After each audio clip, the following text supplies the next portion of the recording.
Bismillah ar-Rahman ar-Rahim. Assalamu alaikum wa rahmatullahi wa barakatuh. Today, inshallah, we're going to be continuing Surah Al-Ahzab. Last time, we ended up with the last part, which is وَهُوَ يَهْدِي السَّبِيلِ أُدْعُوهُمْ لِآبَائِهِمْ هُوَ أَقْسَطُ عِنْدَ اللَّهِ.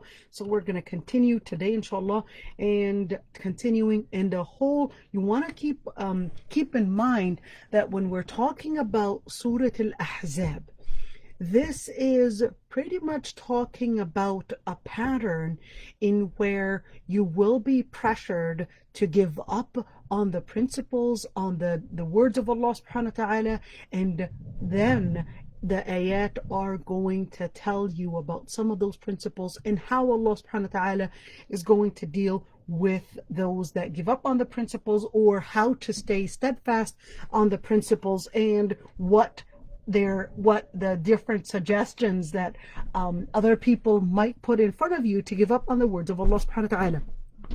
So we talked about Ya ayyuhan nabiyyu ittaqillaha wa la tuti'il kafirina wal munafiqin, and we talked about when it comes to principles there's that group, that party that will be totally against and rejecting outwardly the words of Allah subhanahu wa ta'ala, and there's the other group, which are the munafiqin, that will be giving some kind of a diplomatic inclusive acceptance for the words that the kafirin are putting forward, or even the mu'mineen. So they will be more of this middle side where they're not rejecting falsehood outwardly, and at the same time they're not accepting Islam fully, because they want to be in a place where they're inclusive to the kafirin and inclusive to the mu'mineen. But Allah subhanahu wa ta'ala actually tells the Prophet sallallahu alaihi wasallam, Ya ayyuhan nabi ittaqillaha wa la tuti'il kafirin wal munafiqin. Don't obey not the munafiqeen, not those that want to water down the words of Allah subhanahu wa ta'ala, and not those that want to reject the words of Allah subhanahu wa ta'ala. And then it continues that why? Well, in the end is that اتبع ما يوحى إليك من ربك. Follow the words of your Lord Almighty. And because there could be many that will pressure you to give up on the words of Allah subhanahu wa ta'ala. So Allah subhanahu wa ta'ala tells you, well, follow the words of your Lord Almighty. Tawakkal ala Allah. Now here's number one, is that when you want to follow the words of Allah subhanahu wa ta'ala, you want to keep in mind that there could be many out there that will pressure you to give up on the words of Allah subhanahu wa ta'ala. So Allah subhanahu wa ta'ala is saying, number one, follow the words of Allah subhanahu wa ta'ala. Number two, tawakkal ala Allah. Hold and depend on Allah subhanahu wa ta'ala. Hold on to the words of Allah subhanahu wa ta'ala. Tawakkal ala Allah. Why tawakkal ala Allah? Because there will be out there many that will use different methods to pressure you to give up on the words of Allah subhanahu wa ta'ala. The method that can be used to probably try to indoctrinate you, to convince you out of Islam. Method number two, to try to get you scared to that if you don't accept this, that you might lose certain worldly benefits, maybe lose your job, maybe lose your reputation, maybe lose your family, etc. In other words, a worldly gain. Method number three that will be used is the method in where we will attack you, we will put you in danger, we will imprison you, we will this, and then therefore you will be afraid. So there will be different types on different ways of prosecution in order for you to give up on your faith. And remember, Allah subhanahu wa ta'ala tells us in Surah Al-Buruj, وَمَا نَقَمُوا مِنْهُمْ إِلَّا أَن يُؤْمِنُوا بِاللَّهِ الْعَزِيزِ الْحَمِيدِ. And this is the politics that we're living in today, in where you will be pressured that, you will be called names, you will be labeled with certain labels if you dare, here quote unquote, if you dare reject their type of indoctrination, their lifestyle, the type of da'wah or the type of call that they are considering as the reference and the resource and the paradigm to consider what it means to be human, what it means to be right, what it means to how to understand life, how to understand justice, all these different things. They will be out there. So Allah subhanahu wa ta'ala continues and tells you, tawakkal ala Allah. Why? Because Allah subhanahu wa ta'ala is telling you that the pattern, the story is one. When you follow the words of Allah subhanahu wa ta'ala, you will not get the acceptance. You will be rejected. You will be prosecuted. This is the story of how the da'wah of all the prophets was actually faced. This is actually the reality. Tawakkal ala Allah. This is Allah subhanahu wa ta'ala hinting to you that when you hold on to the words of Allah subhanahu wa ta'ala, you will be mocked. You will be rejected. People will not necessarily accept you as you might think. وَتَوَكَّلْ عَلَى اللَّهِ وَكَفَى بِاللَّهِ وَكِيلًا. وَكَفَى بِاللَّهِ وَكِيلًا is again hinting to you that they're not going to have a lot of friends. And so it's enough that you keep your connection with Allah subhanahu wa ta'ala, that you keep Allah subhanahu wa ta'ala as your main supporter. Why? Because when you depend on your human capacity, it may fail you. So what do you want to depend on? Well, depend on Allah subhanahu wa ta'ala because you are following the words of Allah subhanahu wa ta'ala. مَا جَعَلَ اللَّهُ لِرَجُلٍ مِّن قَلْبَيْنِ فِي جَوْفِهِ. Why? Well, this is within the context is that no one can actually have two hearts. What does that two hearts mean? That there's absolutely no way that you can have one philosophy and at the same time have a different behavior.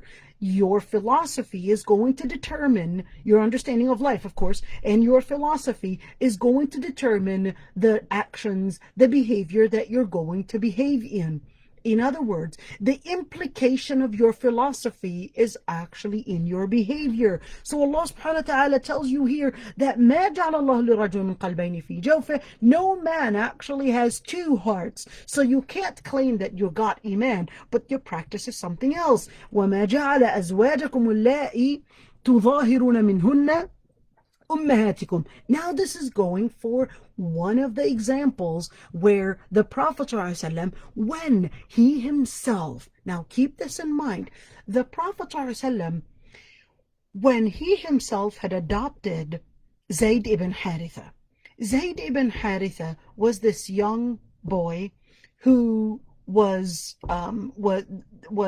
taken as a hostage, really, and it was very common at the time. And he was actually from a place like near the Levant, near Bilad al-Sham, and he was taken as a young boy. There was this tribe that invaded another tribe. They took Zayd ibn Haritha, who was just a young boy, took him, and then they sold him.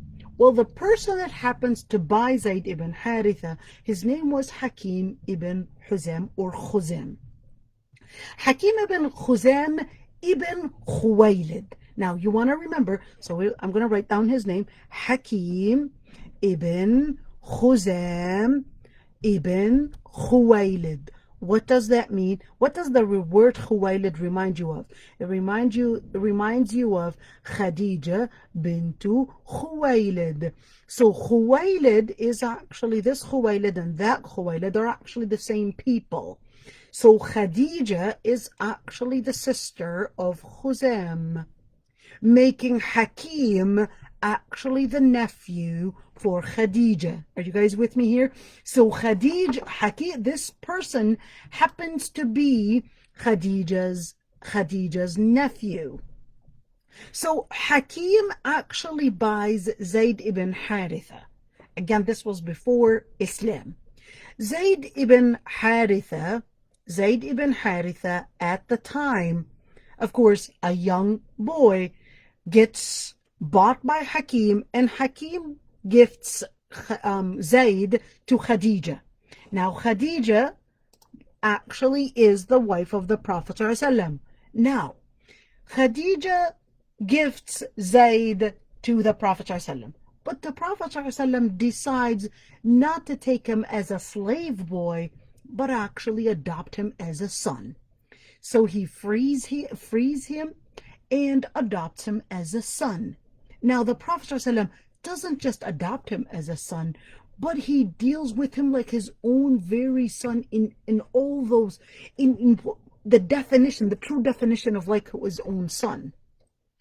Zayd ibn Haritha, when later he grows at about 13 years old, his family searching for him. Now Zayd ibn Haritha, to mention, both his father and his mother had died when he was a young boy.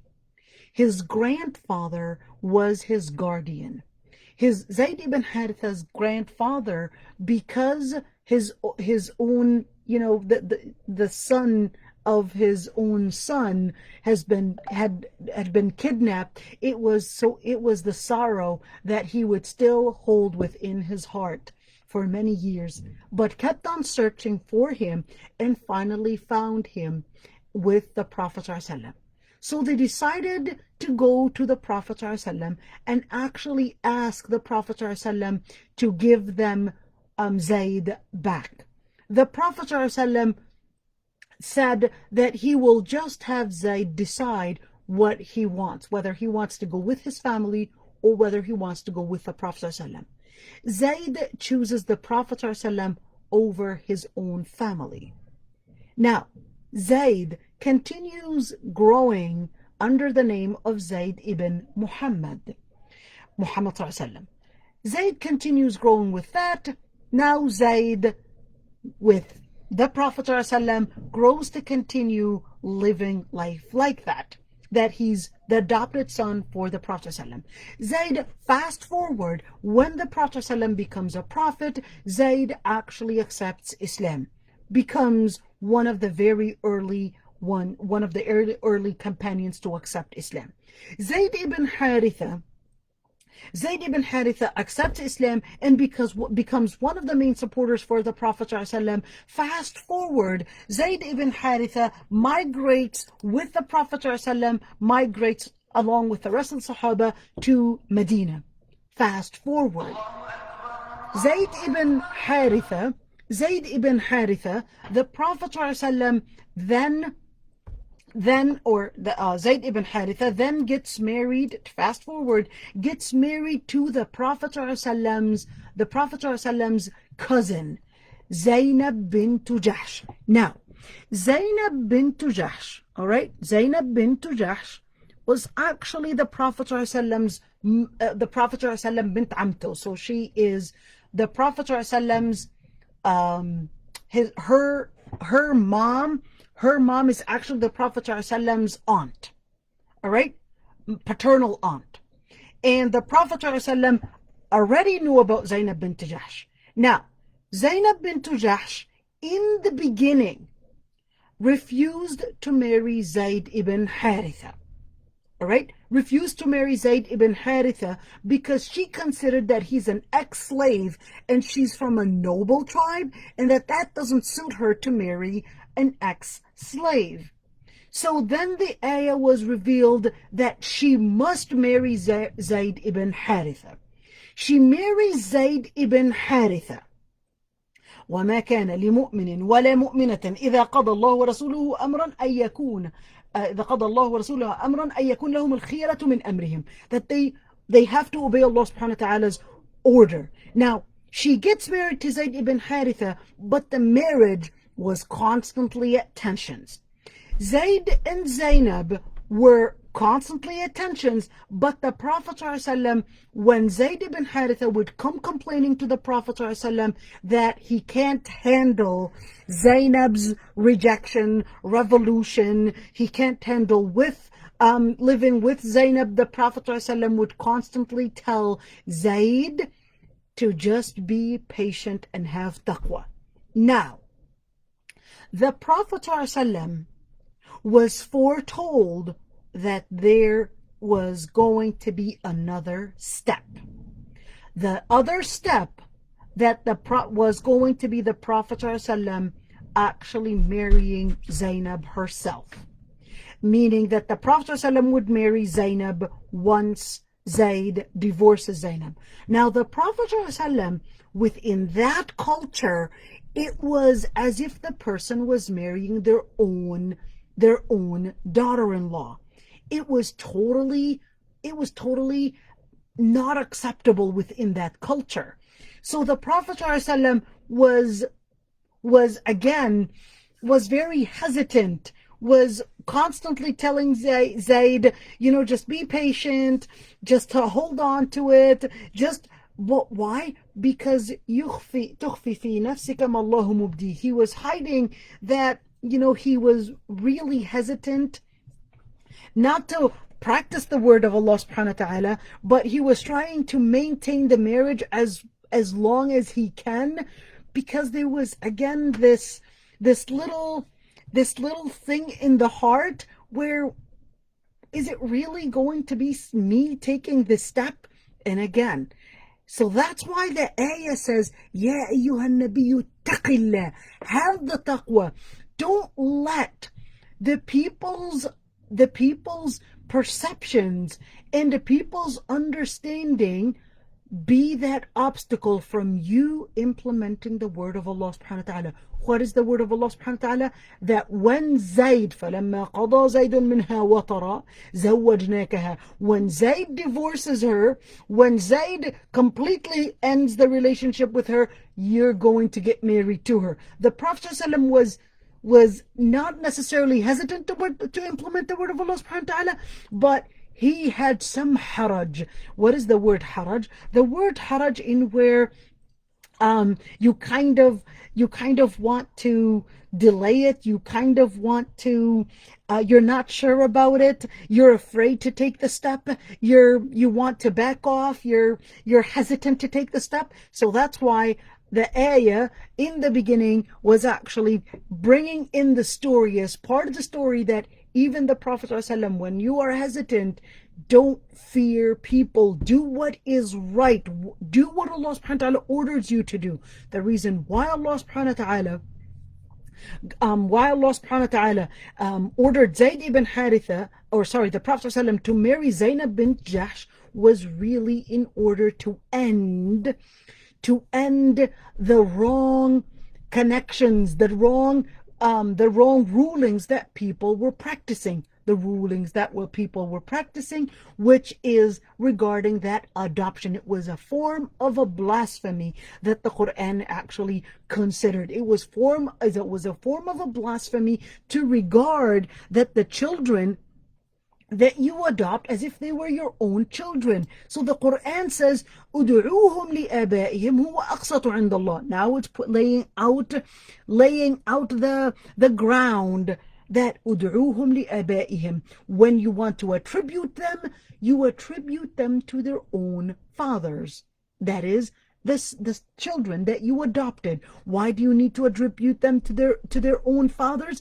Huwa aqsatu 'inda Allah, because that is justice. So in Islam, the whole idea about Sharia, the whole idea about legislature in Islam is all about justice, is all about staying away from blasphemy.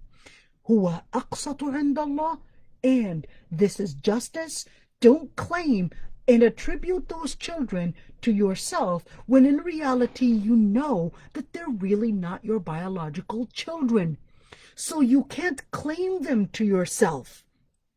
فَإِن لَمْ تَعْلَمُوا آبَاءَهُمْ. Well, if you don't know their fathers, فَإِن لَمْ تَعْلَمُوا آبَاءَهُمْ, if you don't know who their fathers are, فَإِخْوَانُكُمْ فِي الدِّينِ, then the way you would want to deal with them as if they are brothers in the deen. وَمَوَالِيكُمْ, مَوَالِيكُمْ, it's like more of an alliance, more of a, well, you're going to add them to a family, make them as family members. مَوَالِيكُمْ, Mawla, at the time, there were two different kinds of Mawla.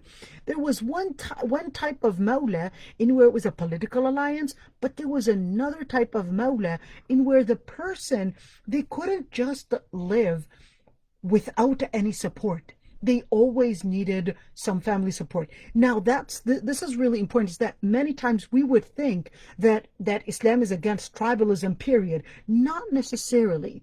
Tribalism, the form that is jahiliyyah in tribalism, is when you would consider that tribe in itself is on top of justice, in where you would think that because X or Y is part of my tribe, that they are somehow better, superior, that they are somehow elevated beyond others, and therefore that will block your vision from seeing justice.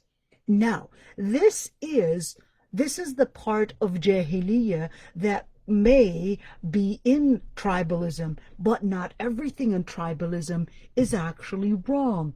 In fact, tribalism is part, when I'm taking out the ism here, so when I say tribalism, I don't mean by that the tribalism in where the ism, in where your center to view the world, your center to understand justice, your center to understand what basis to base legislature on is the tribe. That would be a jahiliyyah.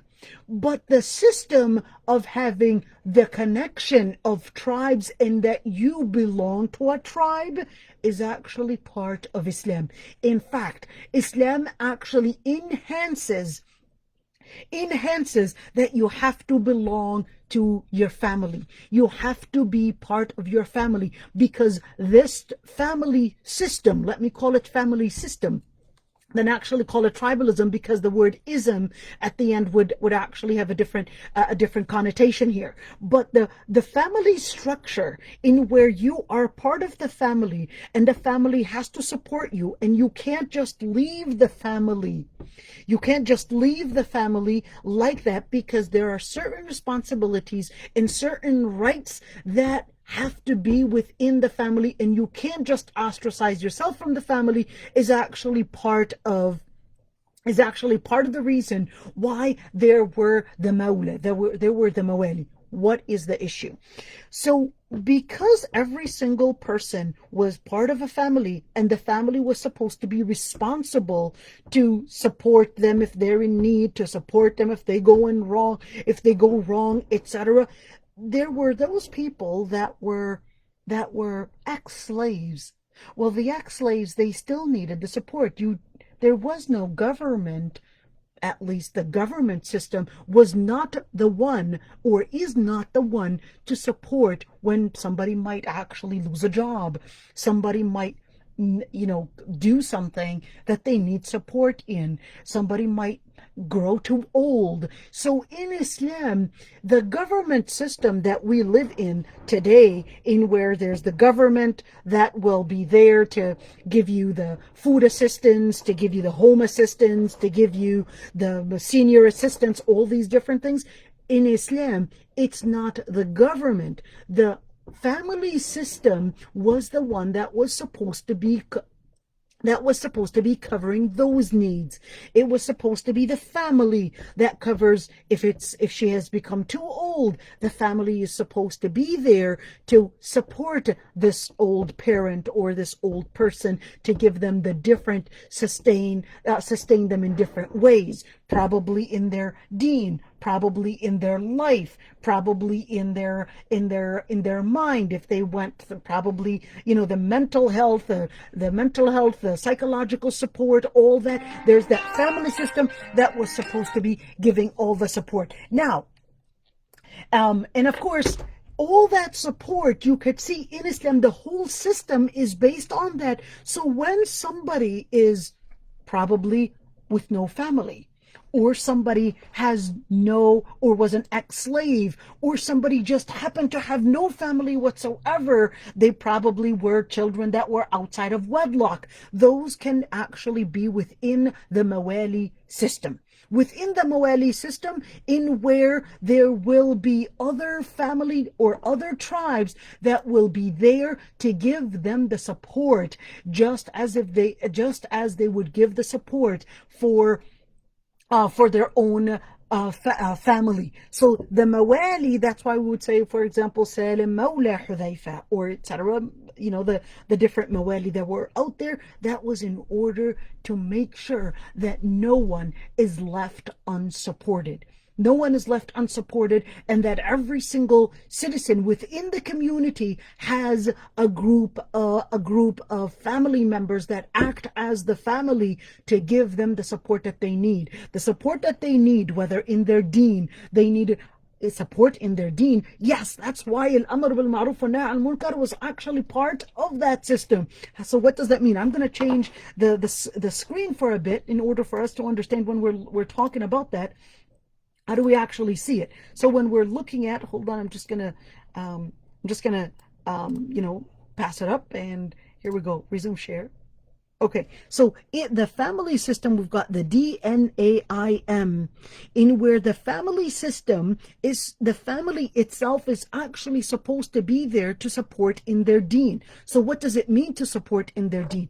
That means that if, for example, the child goes off track, the child commits something haram, the family is supposed to be there to correct the child, or at least that family member that's doing something haram.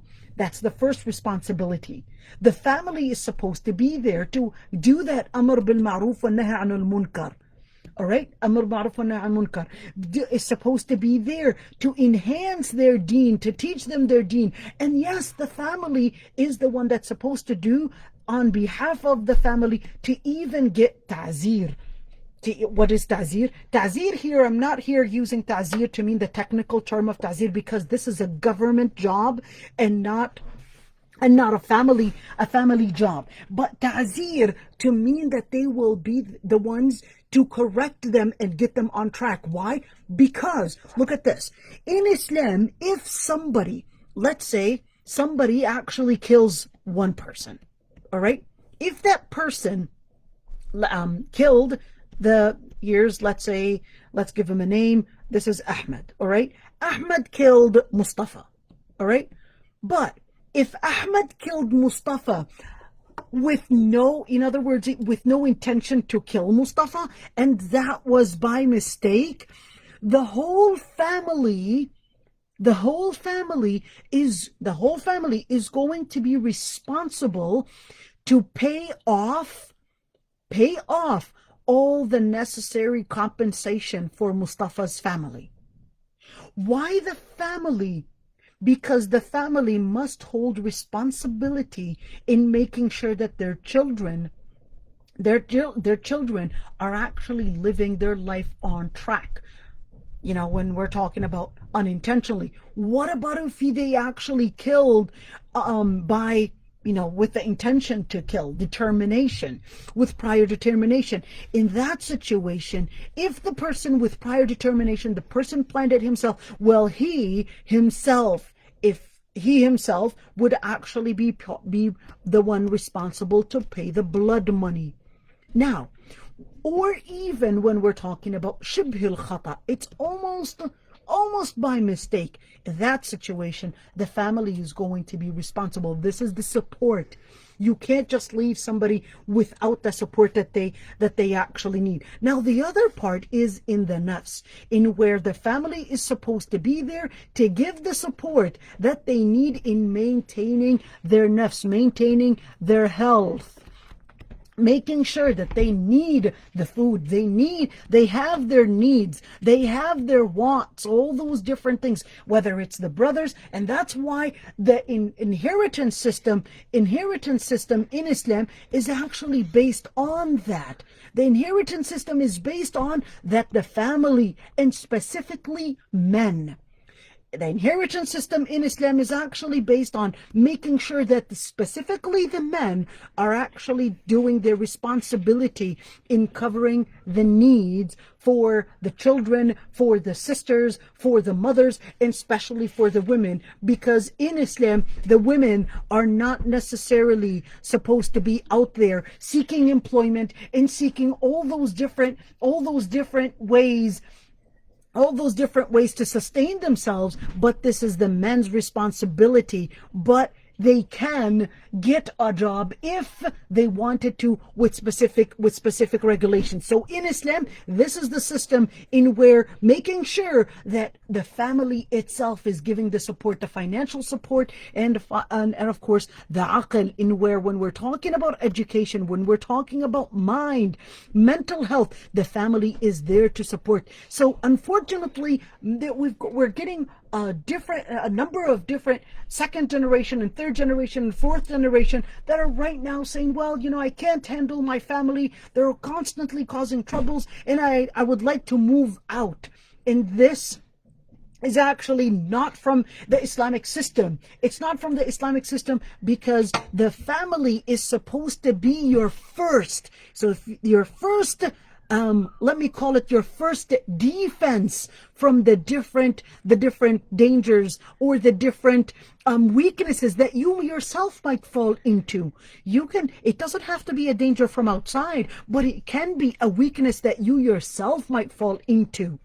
And that's why in Islam, it is part of the system in where you don't just leave unless you are ready to start a life as, for example, a parent, or a married woman, now she's moving out, or a married man, that you move out when you are actually maintaining your deen. Because when you leave out, then you're putting your deen at risk because of the fitan being out there. The family is supposed to be there to protect you from any type of fitna. And the most important fitna that could be out there is the fitna on your deen by living alone, or etc., or even the fitna in having your own weakness. You could, with you being alone. That's why in Islam, part of maintaining al-aql is actually, here, let me write it again.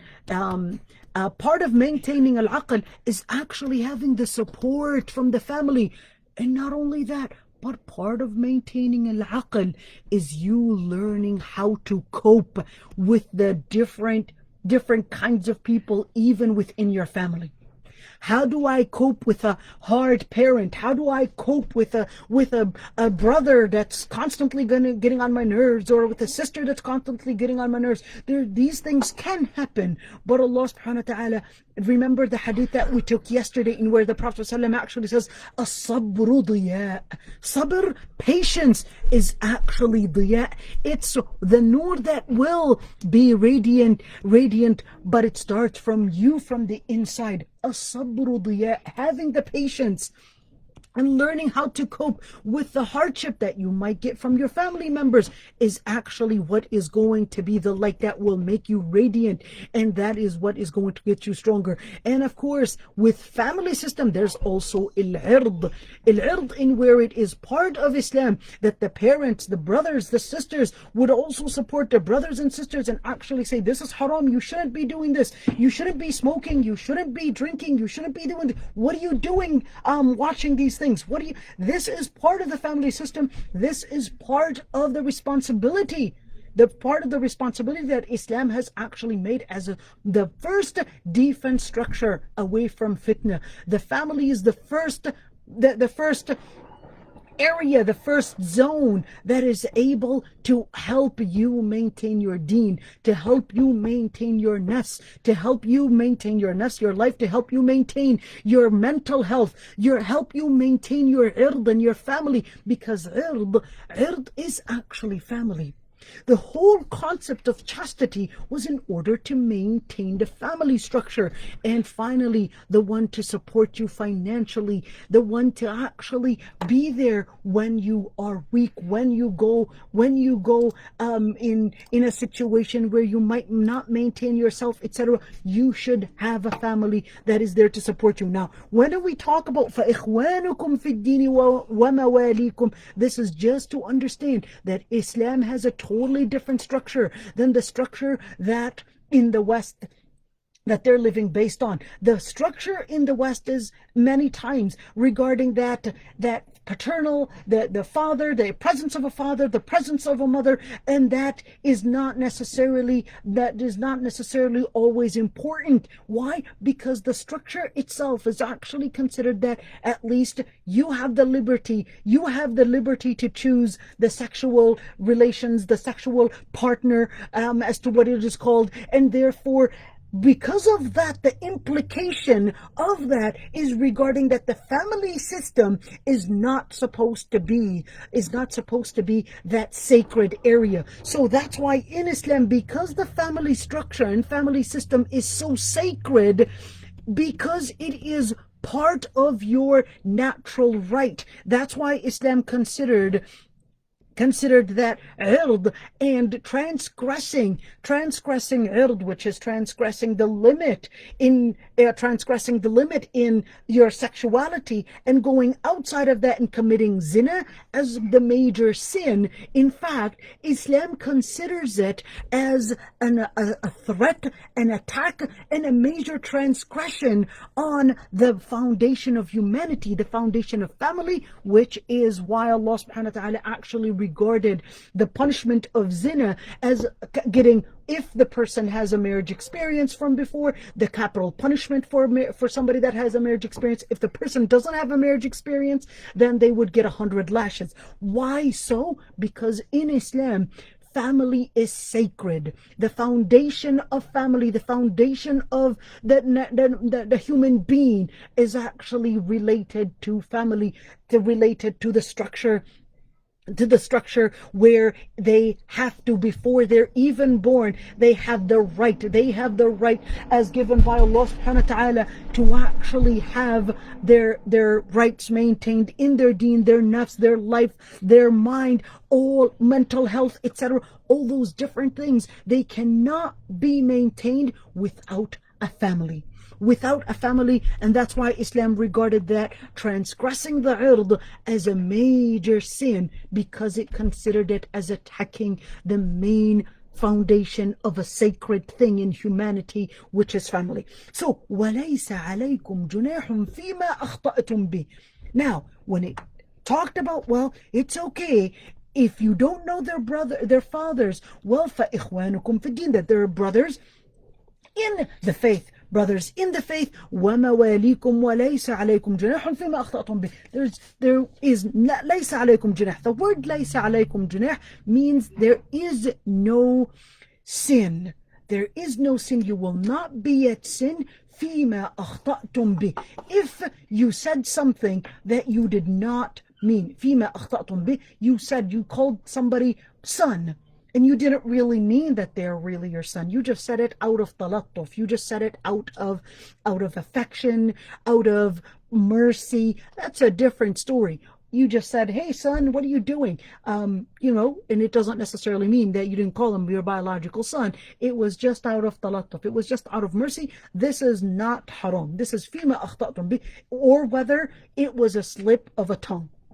Your mouth slipped and you called, for example, your adopted child, you called them son, but you didn't really mean son. It slipped. And this is, by the way, فيما أخطأتم به. I'd like to comment on that, because فيما أخطأتم به ولكن ما تعمدت قلوبكم.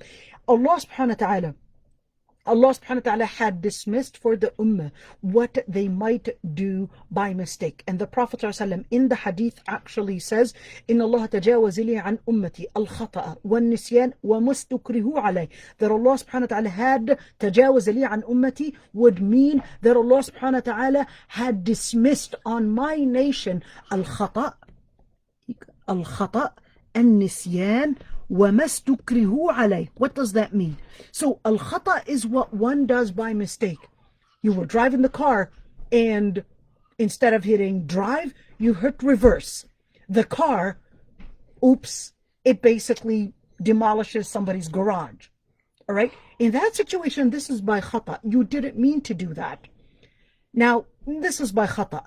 But by khata, when it comes to, if, for example, if by khata you said something, you drank water while you were fasting, this is by khata. You're not held accountable, but you are going to be still obliged to compensate if it's for a human, if you transgressed against a human, even if your intention was not to do so. What does that mean? You hit reverse instead of drive. You broke somebody's garage. What does that mean? You can't say, well, I didn't mean it.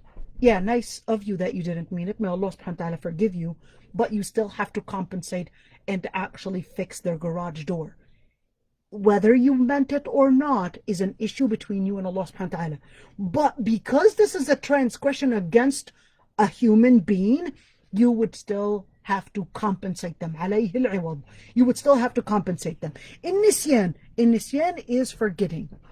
When somebody drinks while they're fasting, they forgot.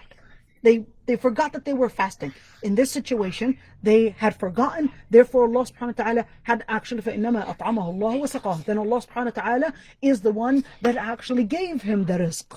They don't have to make it up.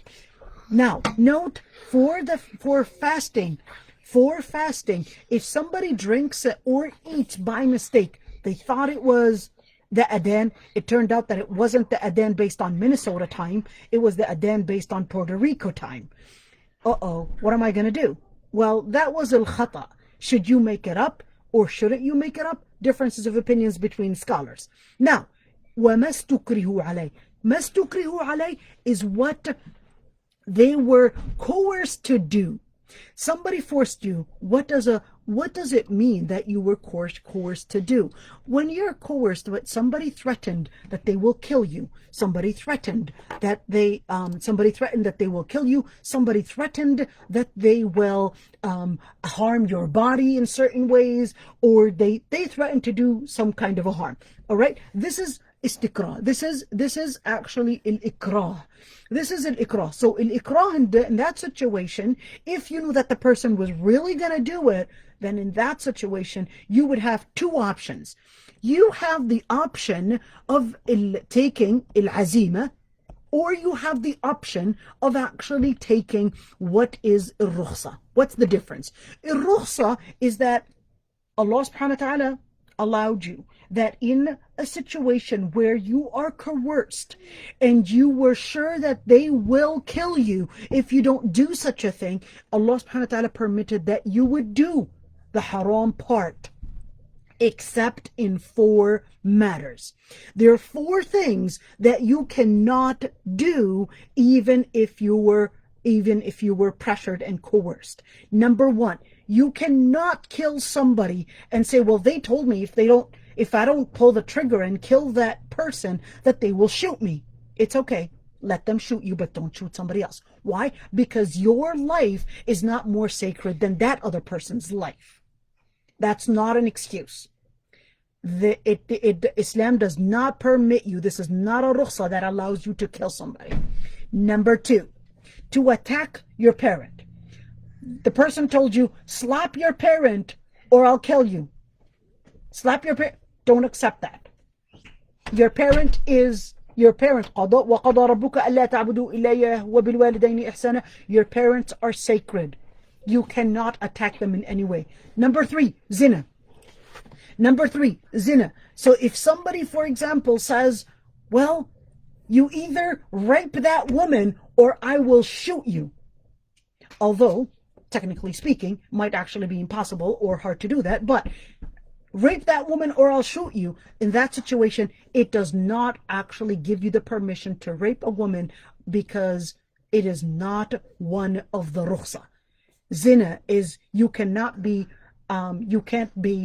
actually forced to do such a thing. Or a woman that you engage in prostitution or we will shoot you. It would still be haram to engage in it, even if they told you and they forced you or they threatened to kill you. Now, rukhsa, if for example, let's talk about now notice that when we talked about these areas, this is relating to people's rights. But when the rukhsa is more relating to Allah's rights. What does that mean? Bow down to the cross or I'll shoot you. In this situation, this is relating to Allah subhanahu wa ta'ala's rights, not people's rights. Allah subhanahu wa ta'ala had given you the permission to actually bow down to the cross in that situation, because you were sure that they might kill you, that they will kill you if you don't, then you would have the permission to actually bow down to the cross on a condition that you actually are hating it and don't want to do it on the inside. Now, the other part is al-azima. Al-azima is to actually take the courage and the honor that, you know what, go ahead and shoot, and I'm not going to bow down to the cross. In that situation, you will actually die as a shaheed. You will die as a shaheed in that situation. The fourth thing is harming other people's bodies. So I tell you, cut off that person's ear, or else I'll cut your ear off. All right? Accept to get your ear cut off. Well, don't accept it, but don't cut somebody else's ear off to avoid cutting your ear, because your body is not more sacred than that other person's body. All right? So just keeping in mind, when we're talking about the justice system in Islam. All right, so فيما أخطأتم به, what you had mentioned or what you have done by mistake. In other words, with no intention to do so. ولكن ما تعمدت قلوبكم. But you will be held accountable for what your heart had the determination and the intention to do other than what Allah subhanahu wa ta'ala had done. وَكَانَ اللَّهُ غَفُورًا رَحِيمًا. And Allah subhanahu wa ta'ala is most forgiving and most merciful. Most forgiving and most merciful. Now, to move on with the ayat. النبي أولى بالمؤمنين من أنفسهم. النبي أولى بالمؤمنين. النبي أولى بالمؤمنين من أنفسهم. Here, this is actually, oops, this thing doesn't want to type anymore. النبي أولى بالمؤمنين من أنفسهم. That when we talked about the family structure in Islam, Allah subhanahu wa ta'ala is laying out that there is a more important structure. There is a more important structure, which is the structure